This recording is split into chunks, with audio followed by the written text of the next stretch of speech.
শহীদদের প্রতি শ্রদ্ধা জানিয়ে আমি আমার সংক্ষিপ্ত বক্তব্য এখানে শেষ করলাম। আসসালামু আলাইকুম। আসসালামু আলাইকুম। সাকরানপাড়া ও পাঠানপাড়া যুদ্ধ উদ্যোগের আজকের এই একদিনকার টুর্নামেন্ট খেলার সম্মানিত আমাদের বাবু স্যার উপস্থিত, আমার শ্রদ্ধেয় ব্যক্তি মহসিন আলী দাদা, আমার শ্রদ্ধেয় ব্যক্তি প্রফেসর দুলু চাচা ও উপস্থিত দুই দলের সম্মানিত। আমি একটা কথা বলে গেছি যে মাঠে খেলার উদ্বোধন করার সময় বলে দিচ্ছি যে আমি 8 নম্বর ওয়ার্ড স্বেচ্ছাসেবক দলের সভাপতি উপলক্ষে একটা কথা বলছি যে এই খেলাটাকে আমরা যেভাবে ধরে রাখতে যতটুকু চেষ্টা করার লাগে, আমি আমার এই স্বেচ্ছাসেবক দল থেকে এই খেলাটাকে ধরে থাকার জন্য আমি আপনাদেরকে যতটুকু চেষ্টা করার লাগে প্রতি বছরের নয় আমি এই চেষ্টা আজকে থেকে করে যাব। এবং যদি আমার দল থেকে কোনো কিছু অনুদান আমি এই সাংস্কৃতিক অনুষ্ঠানের জন্য পাওয়া থাকি, সেটা এই মাঠের জন্য প্রথম বর্তটা এই মাঠের জন্য আমি অনুদান আনে আগে চেষ্টা করব। এই বলে আমার সংক্ষিপ্ত বক্তব্য এখানে শেষ করলাম। আসসালামু আলাইকুম। এই পর্যায়ে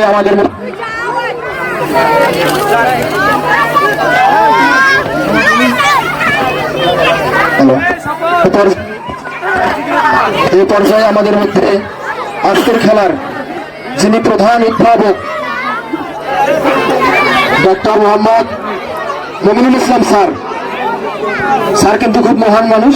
আমরা যেখানেই খেলাধুলা দেখি স্যারকে দেখি, এজন্য খুব ভালো লাগে। সমাপনী বক্তব্য আমি মমিনুল স্যারকে দেওয়ার জন্য বিশেষভাবে অনুরোধ জানাচ্ছি। পানি দিচ্ছে গ্লাস।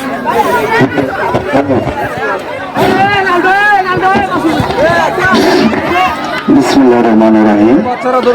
সাকরানপাড়া ও পাঠানপাড়ার যৌথ উদ্যোগে সিনিয়র বনাম জুনিয়র ফুটবল টুর্নামেন্ট 2024 আজকের আয়োজনে মঞ্চে উপস্থিত সহ সভাপতি আব্দুর রাজ্জাক, মঞ্চে উপস্থিত শ্রদ্ধেয় মহসিন আলী চাচা, মঞ্চে উপস্থিত সেই সাথে আয়োজক বিন্দু, অতিথিবৃন্দ, খেলোয়াড় বৃন্দ এবং দর্শক বৃন্দ, সবার ভিতরে আমার সালাম। আসসালামু আলাইকুম। আসলে আজকের এই যে দিনটাকে কেন্দ্র করে সারাদিন ব্যাপী আমি শুনলাম যে 5টি খেলা অনুষ্ঠিত হলো।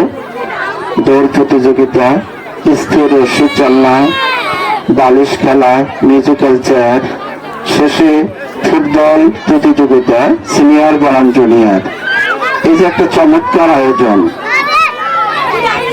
আমি সত্যি সত্যি অভিভূত থেকে এই অনুষ্ঠানে আসি। দিন দিন আমি এই আয়োজকদের মধ্যে উন্নতি লক্ষ্য করছি। তাদের যে আয়োজন উত্তরোত্তর সম্মতি পাচ্ছে, চমৎকার থেকে আরো চমৎকারে রূপান্তরিত হচ্ছে। আসলে আমি এসে হয়তো উদ্বোধন করে চলে যেতাম, কিন্তু খেলার যে সৌন্দর্য আমাকে এতটাই মুগ্ধ করেছে যে আমি যে পরবর্তী বছরে আমরা আরো চমৎকার ভাবে এরকম একটি খেলা উপহার দেব। আমি অভিভূত যে আমাদের অভিভাবক যারা মহিলা আছেন, শিশু আছেন, তারা আসলে স্বতঃস্ফূর্ত ভাবে এখানে অংশগ্রহণ করেছেন। আর যে বিভিন্ন অনুদানগুলো আসে সেগুলো আমরা পাবো এবং আমাদের খেলাটা আরো সমৃদ্ধ হবে। আমরা স্বতঃস্ফূর্ত ভাবে খেলবো।